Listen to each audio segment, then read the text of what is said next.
Kia ora guys, Michelle here and welcome back to my channel. In this video I'm going to be talking about the 5 biggest mistakes that I made when through hiking the North Island section of Te Araroa last summer.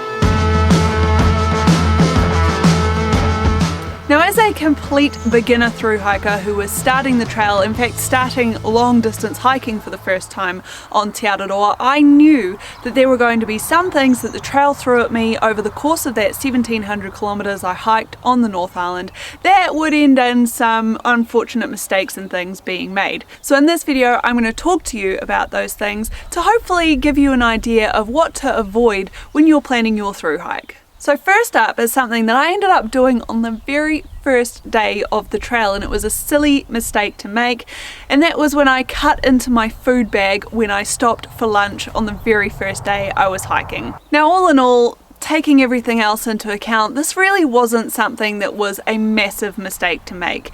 It wasn't going to affect my safety, it wasn't going to affect my ability to get down to where I wanted to finish on the trail. It was just something that was kind of annoying, and it was one of those silly common sense things that I just wish I'd avoided on that first day. I guess probably what happened is that I was just so overwhelmed with finally being out on the trail after so long of preparing and getting ready for it, obviously having gone through all my highs and lows, being anxious the day before, wanting to quit the day before, but then actually finally finding myself out there on the trail doing it. And all of those emotions, I think, just got the better of me, and when I pulled out my food bag to sit down and have something to eat for lunch, I just didn't even think about the fact that I could be potentially cutting into my food bag. I ended up fixing it by putting a little bit of duct tape over the outside and then also to reinforce it on the inside as well, and it held up for the rest of the trail, and I'm sure it will hold up for many more miles and kilometres of hiking in the future.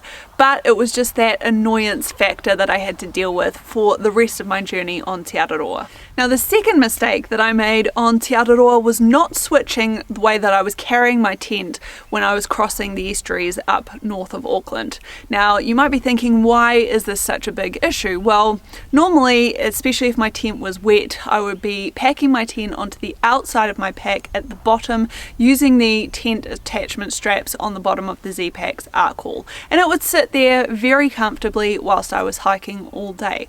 But of course, when it came to crossing estuaries and I found myself walking through waist-deep water or potentially even higher than that, what I didn't realise was that my tent was actually sitting in the water for most of the time that I was crossing the estuary. I think the thing was, I didn't notice it happening at the time. I didn't realise that my tent was getting wet whilst I was crossing those estuaries, and it didn't even occur to me that this had been happening until much later on down the trail, when I started to notice that there was this white residue building up on the zipper on the rainbow mesh door in the duplex tent. It was actually becoming difficult to get the zipper open, it was sticking, and it was becoming very stiff because of it. And it wasn't until I got home off of the trail and I'd been sitting here for a couple of weeks that it eventually hit me that it was probably the salt residue from the estuary crossings. So after a long conversation with Z-Pack's customer support, who were very helpful on the subject, and even after trying to loosen the zips up with a little bit of oil and still not having any luck,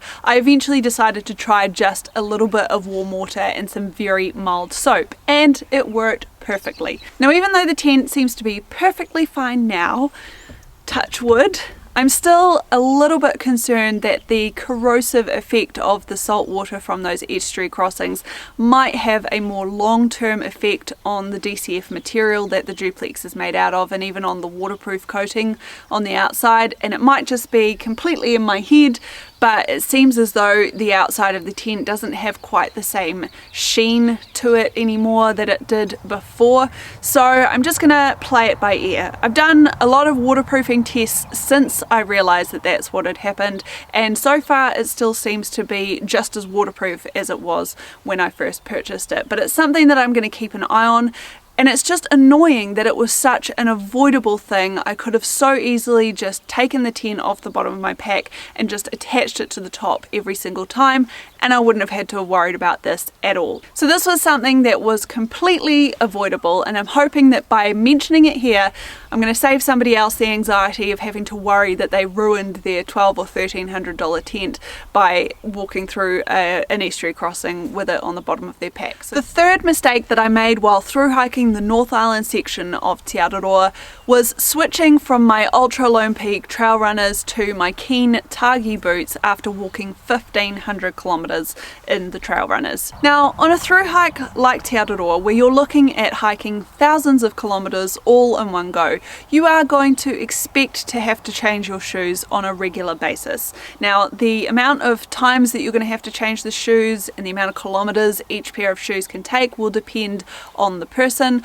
I was very lucky, and it turned out that the Ultra Lone Peak 3.5s that I had basically ended up lasting me for 14 or 1,500 kilometers. I was expecting to have to change them every 1,000 kilometers or so. But what I should have realized at the time was, even though I did need to get rid of the Lone Peaks and switch out to something else, switching into a boot, which is a lot harder, a lot more rigid, a lot less cushioned, was not really the best option at the time, especially if I had looked ahead to the terrain that was coming up and the amount of road walking that I still had to do. Road walking is an absolute nightmare if you are wearing anything hard or not very cushioned like a boot. In fact, it was kind of a saving grace that I had made the decision to take my trail runners on those very first few weeks on the trail. By the time it got to the point where I needed to swap out those boots, I was running pretty low on available cash reserves, and so instead of buying a brand new pair of Ultra Lone Peaks like I really wanted to do,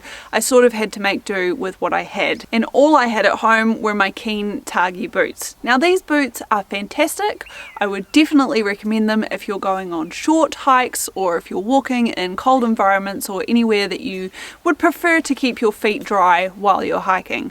But on long distances of any more than about 20 kilometers a day, and especially when you are looking at wearing them for days and days on end with a substantial amount of weight on your back, they're just not the best footwear in my opinion. When I did eventually ask for the boots to be sent down to me in Wellington because I knew I couldn't walk any further in the Lone Peaks, I didn't really think about the fact that when I got them I would still have to walk all those kilometers with the same socks that I was carrying, and of course those socks are just ankle liners. So in the last 300 or so kilometers that I was walking, not only did I have to deal with the blisters, but I also had to deal with the rubbing on my ankles, which was really painful and could have been so easily avoided by just having a longer pair of socks. The fourth mistake that I made when I was through hiking Te Araroa was not planning my resupply boxes properly before I started. So there I was sitting there before I started Te Araroa trying to plan out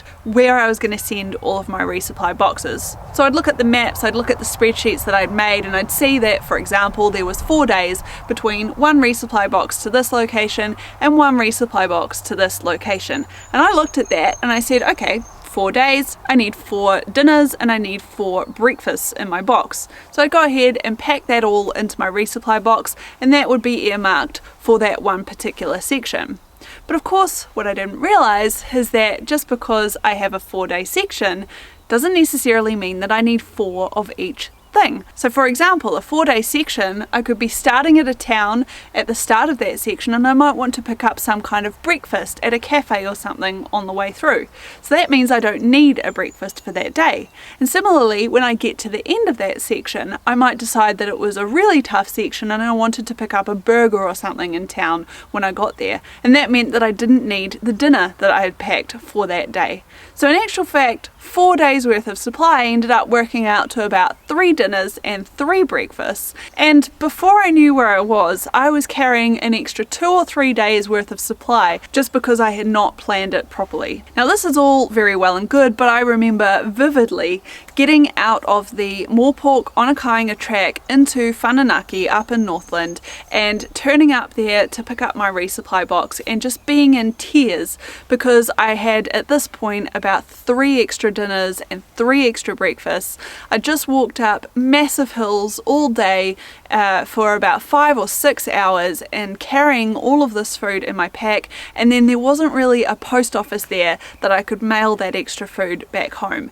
And it was just something that I didn't need to worry about if I just sat down and planned it a little bit more beforehand. But it is definitely something that I would recommend you think long and hard about if you are planning on sending yourself resupply boxes. Have a good think about which towns you are more likely to pick up food in on the way past, where you're going to sit down and have a burger or a meal in town, for example, and try not to send yourself extra food to those locations. And the final mistake that I want to talk about is skipping the Tararuas section of the trail. Now, you might think this is a bit of a funny thing to cover in this video, but I wanted to talk about it because I know that not all of you out there are purist thru hikers. Not all of you want to walk every single kilometre of the trail, and certainly not all of you might be able to walk every single section of the trail.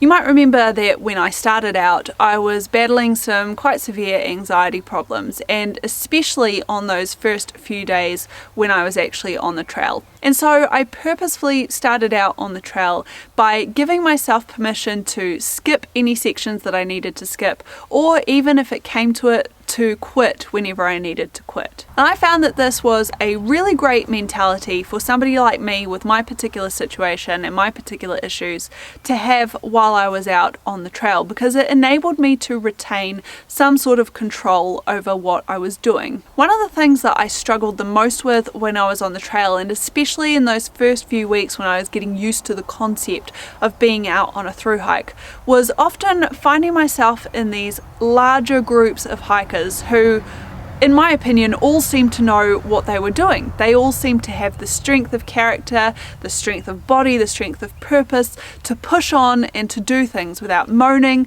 without getting upset, without being hurt or in pain all the time.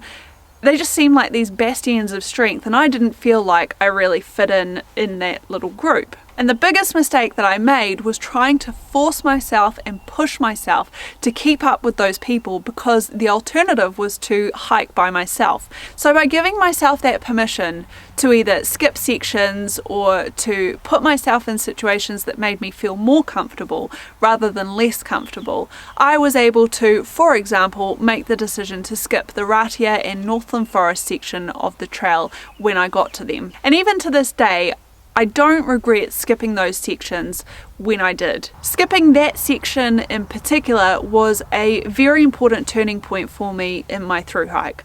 I knew that given the mental state that I was in at the time, given the pain that I was in with my body in various different areas, that if I'd pushed on and tried to hike through those sections just because I wanted to stay with Julia and the other group that I had met coming down 90 Mile Beach, I was probably going to end up putting myself in an even worse situation a little bit further down the track. But contrast that with the decision that I made to skip the Tararuas section a little bit further down the trail. Now, here was where the fear really started to play a big part. These mountains are notorious in New Zealand, especially for people contracting hypothermia and getting caught out on the tops in bad weather.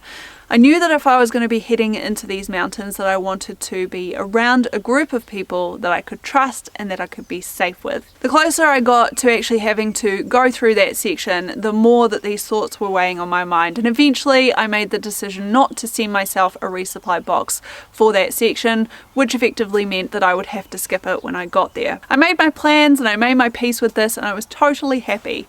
And then I returned from the South Island and picked up my trail back at Palmerston North, and within the first few hours of hiking I met a lovely group of hikers, and we hiked the next 2 or 3 days basically together. I stuck around them and we got to the Makahika Outdoor Centre, which is basically the northernmost point of the Tararoa Mountains, and the weather was looking perfect, the conditions were looking great, and more people kept turning up at this camp.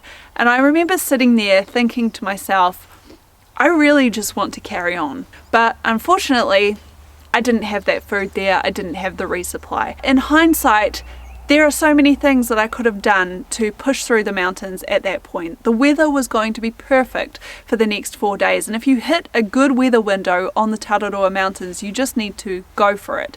I could have been sitting here right now having already completed that section and maybe not being quite as nervous about what is to come on the South Island, and instead I'm here having to plan that section as one of the fill-ins that I need to do before I head south. So I would definitely say, even though as hard as it might be, in that moment, try to think about what the consequences of you skipping a particular section might be, and try to make sure that you are at peace with it before you make that decision. Alright guys, that is it for this video. I hope that it's given you some tips and ideas of things that you might want to try and avoid if you're planning on through hiking, certainly in the North Island section of Te Araroa at any point in the future. If you've got any thoughts, or even if you just want to ask me a question about anything that I've mentioned in this video, please go ahead and leave me a comment down below.